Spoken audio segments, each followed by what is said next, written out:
penyelesaian masalah desa atau warga desa itu selesai di desa. Tidak perlu kemudian harus ke meja hijau, itu tidak perlu lah.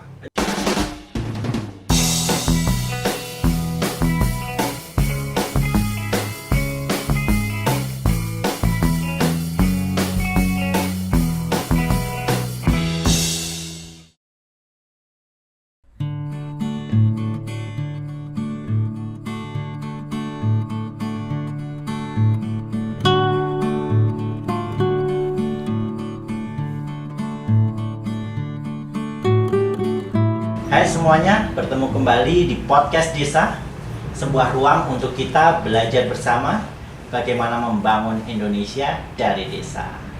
Teman-teman, hidup bermasyarakat di desa tidak selalu rukun, damai, dan bahagia. Tentu ada kalanya antar warga desa ada konflik-konflik kecil yang kadang bisa mengganggu kenyamanan dan kerukunan di desa itu. Nah, salah satu upaya desa dalam menjaga kerukunan dan kedamaian warga desa adalah dengan membentuk lembaga mediasi desa. Apa dan bagaimana perannya? Hari ini saya berada di Isdianto Law Office bersama Mas Ilham. Ya. Mas Ilham Juli Isdianto. Ya. Owner dari Isdianto Law Office. Isdianto Law Office. Dan Mas Ilham ini adalah salah satu inisiator terbentuknya lembaga mediasi desa di beberapa desa. Kita akan ngobrol-ngobrol banyak soal itu. Siap. Kita akan belajar. Ini penting banget dan ini sesuatu hal yang baru teman-teman. Jadi penting banget untuk kita simak. Langsung aja deh Mas. Siap. Dari mana nih mulai? Dari ini. Apa sih itu lembaga mediasi desa? Jadi mungkin kita flashback dari historis ya. Iya, betul. Jadi kalau kita nggak ngeliat sejarahnya itu nanti bisa ahistoris kan. Betul. Jadi ceritanya itu 2014, 2015 saya itu melakukan penelitian. Saya melakukan penelitian cukup mendalam tentang bagaimana sistem hukum dan peran dari desa dan juga era kerajaan. Waktu itu dalam penelitian saya menemukan bahwa desa ini memiliki posisi strategis. Tidak hanya dalam kewenangannya di bidang politik, tapi juga kewenangan di bidang ekonomi dan justisia atau kewenangan untuk mengadili. Jadi di era kerajaan itu sudah diakomodir. Kemudian masuk ke era kolonialisme, ternyata pemerintahan Hindia Belanda juga mengakomodir desa untuk mengadili berbagai perselisihan masyarakat desa atau menjadi hakim desa, dan itu dilegitimate oleh regulasi khusus di pemerintahan di Belanda. Hanya ini kalau lucu, masuk kita ke era kemerdekaan, kok kenapa kemudian hilang? Ya sepenuhnya hilang nggak juga. Tapi kenapa tidak diakomodir, malah terkesan dihapuskan. Dihapuskan karena kemudian sistem peradilan kita kan di bawah Mahkamah Agung. Semuanya kemudian terkonsentrasi di bawah Mahkamah Agung, bukan lagi kemudian desa memiliki kewenangan-kewenangan.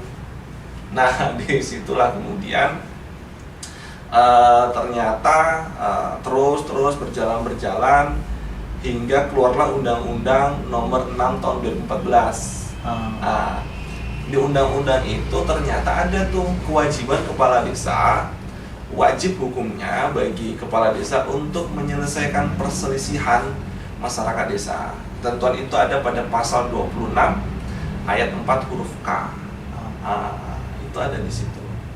Nah, itu sejarah awalnya, dan dulu pertama kali kita menggagas itu 2015 itu di Desa Panggung Harjo, di bawah kepemimpinan Pak Wahyudi. Waktu itu saya sampaikan unek-unek, dan kemudian ya udah 2016 itu baru jelas muncul konsepnya lembaga mediasi desa.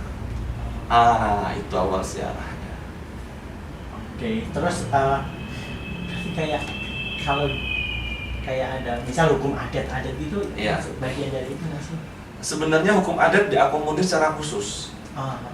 Jadi hukum adat itu masuk ke kewenangan desa berdasarkan hak asal usul. Itu diatur secara khusus. Makanya ada namanya desa konvensional dan desa adat. Nah, lembaga mediasi desa ini bisa masuk ke keduanya. Bisa masuk ke keduanya. Jadi tidak melulu dia hukum adat, tetapi dia hukumnya hidup. Jadi ada istilahnya hukum adat, ada istilah hukumnya hidup atau living law. Lembaga mediasi desa itu mengakomodir hukumnya hidup. Kalau hukum adat itu sifatnya dia sudah ada sejak dahulu kala, dan kemudian penegakannya di peranata adat atau peranata sosialnya. Tapi kalau living law itu belum tentu ada peranatanya.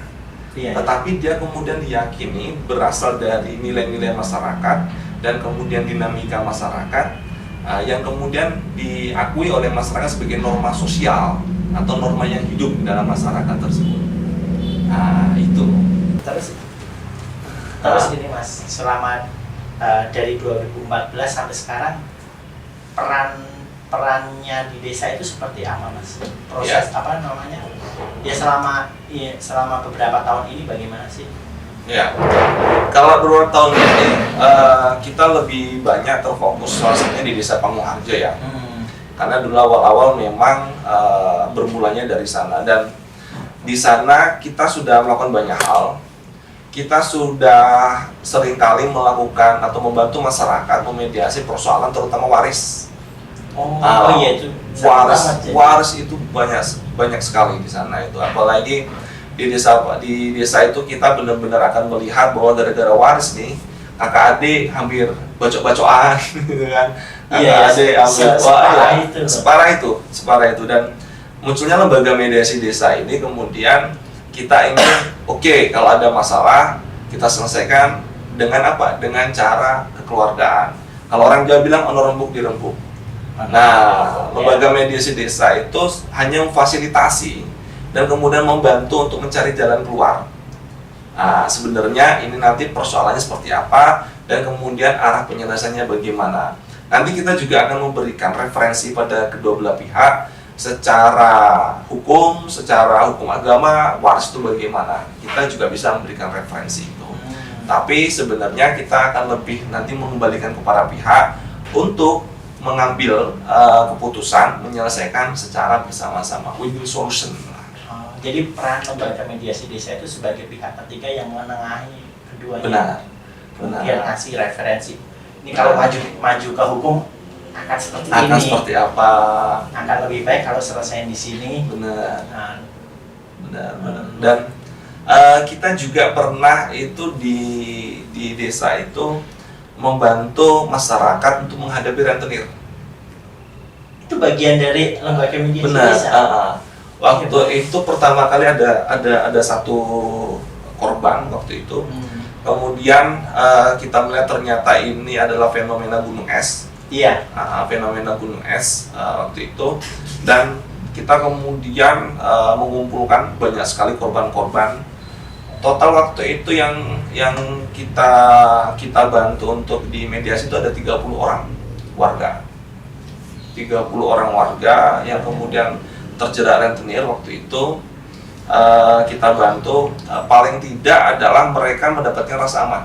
Karena kemudian selain kita memediasi, karena ini juga wilayahnya desa, kita juga memberikan perlindungan hukum. Jadi menempatkan posisi secara adil. Karena gini, seringkali masyarakat ketidaktahuan mereka, kemudian kerentanannya mereka kemudian gampang untuk diintimidasi. Mereka gampang untuk diancam dan lain sebagainya tanpa mereka mengetahui bahwa mereka sebenarnya punya bargaining position, nggak paham. Mereka nggak paham. Nah, itu kemudian juga kita bantu. Untuk saat ini sudah ada beberapa desa yang kemudian juga mengembangkan mediasi dan sudah kita latih. Bagaimana sih kalau misal ada desa yang pengen membentuk lembaga mediasi desa seperti itu? Mekanismenya pada dasarnya tidak ada mekanisme formal pada dasarnya. Tetapi gini, semua orang bisa memediasi. Mas Saiful bisa mediasi. Semua orang bisa memediasi, tapi tidak semua orang paham ilmu mediasi. Apalagi udah berkait dengan hukum dan lain-lain. Dan Jadi kalau kita bicara tentang mediasi, satu tentang ilmu mediasi di dalamnya ada teknik komunikasi, kemudian tahap-tahapnya, kemudian bahkan layout ruangan itu mempengaruhi. Oh iya, Benar. Layout ruangan termasuk itu mempengaruhi. cari. Benar. Oh iya. Benar. Layout ruangan itu Jadi mempengaruhi. ketika mau memediasi pastiin emosinya Benar. dengan berbagai cara ya. Dengan berbagai cara. Kemudian apa yang di depan Anda itu juga nanti mempengaruhi.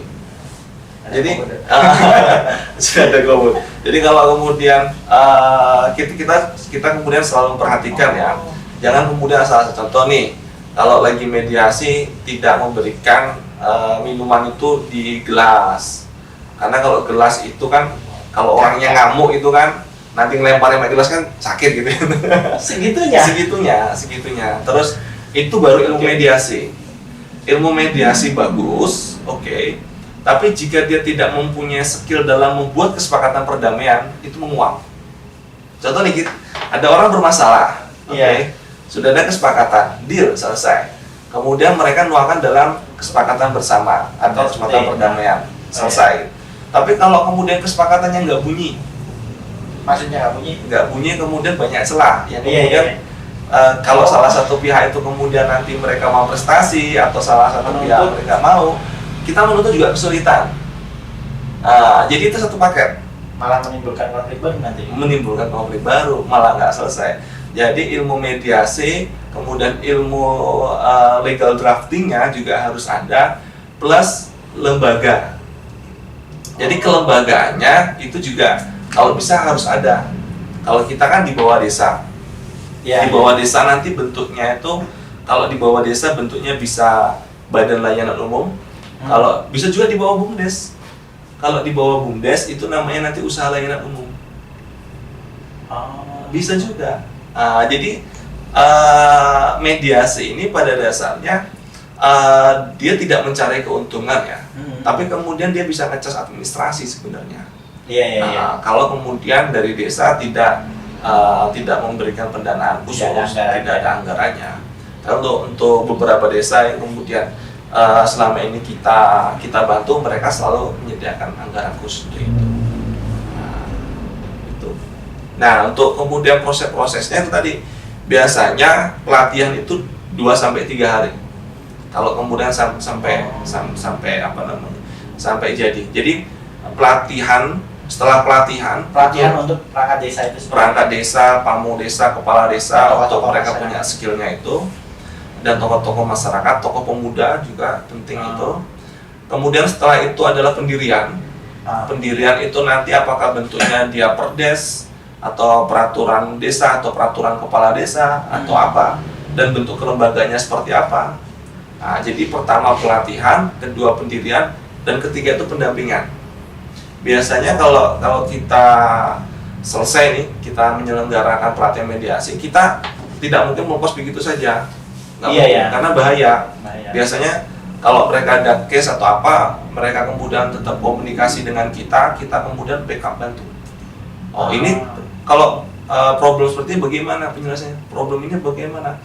Karena mediasi itu sulit. Setiap kita melakukan pelatihan dan saat kita simulator, belum pernah simulator itu yang menjadi mediator tidak marah. Baru simulasi itu. Itu mediatornya tuh marah. Mediatornya marah. Kadang geblok meja, ada semua hal ini ya gitu. Karena tidak mudah. Seru itu ya. Seru. Dan ini juga bukan persoalan bahasa ya. Dulu ada dari kantor itu saya perbantukan ke lembaga mediasi. Dia berasal dari Palembang dan seorang perempuan. Bahkan dia tidak bisa bahasa Jawa. Dan yang dimediasi itu mereka dua-duanya basicnya adalah budaya Jawa ya, kerajaan Yogyakarta, dan mereka tidak benar-benar bisa bahasa Indonesia dengan baik, sehingga selalu translate dan selesai tuh, damai gitu. Jadi sebenarnya bukan juga persoalan bahasa atau yang mediasi harus kemudian orangnya punya kedudukan, dan enggak juga. dia masih muda banget. Selesai. Karena ada ilmunya. Ada skill sendiri tuh ya. Ada skillnya. Tapi nggak mudah ya. Maksudnya, misal dalam tadi uji coba tadi, bahkan pada kasus nyatanya kan itu bisa sangat beragam tergantung kasus masing-masing ya. Banget. Dan kalau gagal bahaya loh. Kalau gagal tuh kita sering jadi ini loh, kambing hitam loh. Iya ya, gara-gara kan. Iya. Jadi kalau gagal tuh kadang-kadang malah, wah ini mediatornya terlalu bela A, terlalu bela B. Adil. Iya kayak gitu benar. Jadi malah kadang-kadang malah jadi kambing hitam. Konsekuensi. Semua ada konsekuensi. Semua ada konsekuensinya. Tapi ya kalau kemudian kita niatnya adalah jariah, kita niatnya kemudian beramal, nyari berkah barokahnya, pasti fine aja. Dan nggak ada kepentingan. Nggak ada kepentingan. Benar. Sampai sekarang kira-kira berapa kasus sih Mas yang udah diselesaikan? Wah, banyak ya? Banyak. Dari yang paling remeh apa Mas? Yang paling receh? Gini, nggak ada kasus yang receh dan nggak ada yang terlalu berat. Nggak ada. Jadi kita dalam melihat sebuah case itu harus proporsional. Jangan pernah kemudian meremehkan apapun itu. Dan jangan kemudian merasa ini terlalu berat. Biasa aja. Contoh nih, kadang-kadang kita gini nih, putus cinta lah katakanlah. Putus cinta itu kan sebenarnya kan konflik nih. Iya. Mungkin beberapa orang atau banyak orang ini remeh-temeh, tapi gara-gara putus cinta banyak orang bunuh diri loh. Yes. Ya kan? Jadi kalau kemudian kita melihat sebuah case dari kacamata itu agak bahaya sih. Agak bahaya. Jadi tidak ada yang terlalu remeh, tidak ada yang terlalu ini. Tapi ya banyak kemudian saya tidak perlu sebutkan di mana. Jadi persoalannya sampai ibu dilempar keluar rumah lah. Ada kemudian ada cerita sebelum kita latih, setelah mediasi malah kemudian jadi tambah parah lah apa segala macam. Jadi kalau tidak tahu ilmunya mediasi nih, setelah mediasi itu bukannya tambah selesai, tambah parah banyak. Why? Banyak faktor sih. Jadi kadang-kadang kan kita nggak tahu nih bagaimana memposisikan diri. Kadang-kadang nggak paham yang harusnya dihadirkan tuh siapa aja. Iya. Jadi yang awalnya menghadirkan orang yang salah itu bisa jadi masalah juga ya. Malu, kadang tempat emosional, kadang kayak gitu. Apalagi dipanggil di desa, Pak Lurah gitu. Ada beberapa orang itu kan egonya, gengsinya tinggi kan. Ya kayak gitu. Berarti ini sesuatu yang baru sih. Maksudnya ada loh orang yang bekerja untuk mendamaikan sekelompok warga atau keluarga yang sedang berkonflik sebelum. Oh iya, ada nggak Mas yang sampai udah dimediasi nih terus nggak berhasil ya, pada akhirnya harus berurusan dengan polisi atau di pengadilan gitu? Kalau polisi belum ya, tapi kalau kemudian gagal banyak juga. Gagal itu maksudnya ya mediasi gagal, iya. Jadi mediasi nggak harus berhasil atau nggak selalu berhasil. Nggak selalu berhasil. Bahkan pernah kita itu sudah damai, sudah kemudian sudah ada kesepakatan segala macam, tiba-tiba ada balik lagi juga atau muntir gitu, uang prestasi lah bahasanya. Uang prestasi. Karena gini, kita kadang-kadang nggak tahu siapa pembisik ya. Iya. Jadi awalnya A, kemudian dia pulang, ada pembisik. Ya udah, dia mau gimana lagi? Kan kita nggak bisa maksa. Nggak bisa. Jadi mediasi itu keputusan harus para pihak. Kita nggak bisa menentukan. Kita hanya bisa satu, memfasilitasi dan membantu mencarikan jalan keluar yang paling masuk akal. Itu aja. Kita tidak lebih. Kita tidak bisa mengintervensi. Harus gini, nggak bisa. Bahkan contoh untuk kasus waris saja, saya tuh jarang sekali bicara masalah hukumnya. Karena waris itu yang utama adalah kesepakatan dulu para pihak. Baru kemudian saat mereka minta, tolong Mas dijelaskan dalam aspek hukumnya, baru kita jelaskan dalam aspek hukumnya. tapi atas kesepakatan kedua belah pihak. Hukum agama atau hukum Ya, gitu ya. ya hukum agama. Kalau orang iya, Muslim wajib hukum agama kecuali non Muslim. Kalau ada misal ada organisasi atau siapapun yang ingin belajar soal mediasi itu gimana Mas? Banyak ya sebenarnya. Jadi Ada nggak website Istianto Law Office yang bisa kalau diakses?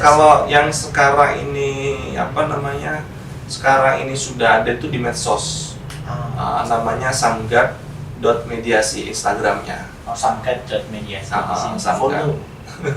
Samgat.mediasi. Dan kenapa namanya Samgat?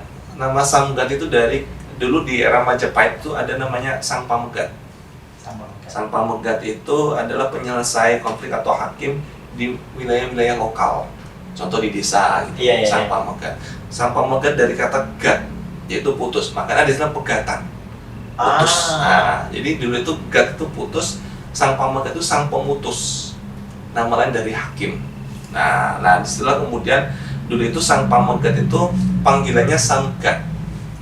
Nah, dari dasar itulah kemudian kita ambil lagi, kita trendingkan lagi tuh bahasa Samgat itu dari era Majapahit itu, sehingga kemudian harapan kita itu ke depan penyelesaian masalah desa atau warga desa itu selesai di desa. Tidak perlu kemudian harus ke meja hijau, itu tidak perlu lah. Penjara udah penuh. Penjara udah penuh dan kasus udah banyak. Udah banyak. Per tahun itu Mahkamah Agung itu bisa sampai puluhan juta kasus. Banyak sekali, sudah overload kasus itu sebenarnya. Bahkan sampai polisi kemarin bikin aturan apa itu Mas? Iya, restoratif justice. Jadi pendekatan restoratif justice. Nah, menariknya itu sekarang ini juga pola-pola mediasi tidak hanya di kasus hukum privat atau perdata, tapi juga sudah merambah ke pidana, terutama pidana-pidana ringan. Jadi 2019 itu muncul peraturan Kapolri tentang restoratif justice, yang kemudian disambut oleh jaksa. 2020 muncul peraturan Jaksa Agung juga tentang restoratif justice. Bahkan kemudian MA nggak mau kalah, muncul surat edaran Mahkamah Agung yang juga kaitannya dengan restoratif justice. Jadi pola-pola penyelesaian secara restoratif justice, restoratif itu berarti mengembalikan keadaan, keadilan yang berdasarkan mengembalikan keadaan seperti semula, itu sebenarnya sudah juga diakomodir dalam Undang-Undang Kehakiman. Jadi pasal 5 Undang-Undang Kehakiman itu menyebutkan hakim wajib hukumnya. Hakim dan hakim Mahkamah Konstitusi wajib menggali nilai-nilai keadilan yang hidup dalam masyarakat. Itu makanya kemudian jadi nggak langsung kamu salah kamu benar. Ya. Bagaimana mereka berdamai dulu. Jadi mediasi ini bukan pendekatan hukum atau bukan pendekatan undang-undang, tapi pendekatan budaya. Jadi mediasi ini pendekatan budaya, tetapi produknya tidak boleh bertentangan dengan hukum. Itu seninya. Kalau misal nih kasusnya ada keluarga suami istri mau bercerai, masuk bagian dari upaya mediasi desa juga nggak gitu? Bisa saja. Bisa aja ya. Malah saya sarankan untuk itu. Jadi barangkali masih bisa disatuin atau bagaimana? Benar. Bisa saja. Memang ya bukan bisa saja, memang seharusnya juga penyelesaiannya juga secara mediasi. Toh nanti di pengadilan juga wajib mediasi. Iya, ada beberapa tahap. Ada beberapa tahap. Bahkan kita dulu, jadi kantor kita ini semenjak Istianto Law Office berdiri, kita jarang sekali yang menangani kasus perceraian, jarang sekali. Dan kita pernah dapat kasus perceraian, waktu itu malah kita mediasi rujuk sampai sekarang, alhamdulillah. Okay. Ya nggak jadi cerai lah, bukan rujuk ya. Kalau jual udah cerai rujuk. Jadi udah apa namanya, sudah panas apa segala macam ya. Oh ternyata ini loh masalahnya ini. Bisa nggak dibuat komitmen seperti ini? Emang kadang-kadang butuh pihak ketiga. Benar. Seringnya gitu sih. Benar. Makanya karena ketika udah berkonflik itu kan egonya tinggi masing-masing. Benar. Nggak mau kalah. Benar. Bahkan kalau saya kemudian menghadapi konflik, mungkin saya juga butuh orang ketiga. walaupun saya terbiasa jadi orang ketiga. Tetap Iya. sama seperti dokter kalau sakit. Masa dia nyetes jadi kan ya aneh gitu kan. Sama, benar sekali. Oke lah, paling itu dulu. Tapi ada satu lagi Mas. Bagaimana sih kalau dari Mas Ilham udah banyak melihat beragam konflik yang terjadi di masyarakat. Dari kacamata Mas Ilham, mempunyai kacamata, gimana sih memandang itu? Bagaimana sih nilai-nilai yang harus kita jaga biar untuk mencegah itu terjadi? Jadi gini, konflik itu sebenarnya biasanya muncul itu karena buruknya komunikasi. Buruknya komunikasi. Jadi kan kadang-kadang gini, karena keterbatasan kita dalam mengkomunikasikan. Contoh nih, kalau kita sudah emosi, sudah overthinking, atau kemudian sudah prasangka jelek pada seseorang, itu kan sudah agak beda. Contoh gini, saya mau ketemu Saiful, tapi saya sudah dikasih tahu nih, Saiful tuh orangnya gini. Sudah jadi labeling nih di sini nih. Iya, contoh. Kemudian ketemu itu tetap hawanya tuh biasanya agak kurang well. Ada kayak sesuatu gitu ganjel gitu. Nah, biasanya orang kemudian berkasus atau berselisih seperti itu karena tidak adanya komunikasi yang baik atau cara berkomunikasi yang baik. Jadi atau nggak ada komunikasi sama sekali, saling mendiamkan gitu. Kita punya keyakinan bahwa tidak ada yang salah dengan kata-kata. Yang salah adalah bagaimana cara mengungkapkannya. Jadi teknik komunikasi, bahasa verbal, non-verbal gitu kan, itu benar-benar kita pelajari dan kemudian kita olah supaya itu menjadi kekuatan. Bagaimana kemudian orang itu bisa menerima kita dengan baik. Orang bermasalah itu karena tidak adanya komunikasi yang baik satu sama lain. Karena apa? Udah ego kadang-kadang, merasa paling benar. Apalagi kalau orang itu sudah ngomong pokoknya, udah repot gitu kan. Kalau udah, nah fungsi kita itu adalah membantu mengkomunikasi kedua belah pihak, plus kita kemudian memberikan pemahaman terhadap masing-masing pihak. Kita berikan pemahaman. Ini kalau berlanjut ada konsekuensinya, dan kalau ini selesai ada juga keuntungannya. Jadi biasanya hanya itu aja, keuntungan sama konsekuensi atau kerugiannya sebenarnya seperti apa yang harus mereka terima nantinya. Hanya seperti itu sebenarnya. Dan sepertinya mudah, kelihatan mudah, tapi ya tidak mudah. Paling sulit adalah kita tidak terbawa emosi. Iya. Contoh nih, saya berhubungan dengan Mas Saiful yang kemudian kata Mas Saiful salah satu pihak yang juga lagi emosional. Kadang-kadang emosional itu ke saya. Iya. Ya kan? Emosionalnya tuh ke saya. Aku marahnya sama yang lain. Emosional ke saya. Wah, ini kenapa marah-marahnya ke gua loh gitu kan? Iya. Itu. Nah, kita juga harus punya namanya kecerdasan emosional. Ada psikologi di sana. Kita jangan kemudian baper juga. Benar, itu sulit tuh. Makanya tadi saya bilang simulasi orang juga berani kan. Ya karena marah-marahnya kok ke dia gitu kan. Saya nih di sini udah nggak dibayar gitu kan. Udah ini kenapa saya udah dimarah-marah kayak gini. Allah apa? Benar. Itulah pentingnya. Luar biasa deh. Mas, kalau misal ada yang mau belajar sama Mas Ilham bisa dihubungi di mana? Saya bisa dihubungin bisa IG saya Ilham Yuni Isdianto. Kemudian saya juga bisa dihubungi di nomor 0811-2957-721 atau bisa menghubungi website kantor isdiantolawoffice.com atau email ilhamisdianto@gmail.com atau datang langsung ke sini. Kita ngopi-ngopi. Lari masalahnya.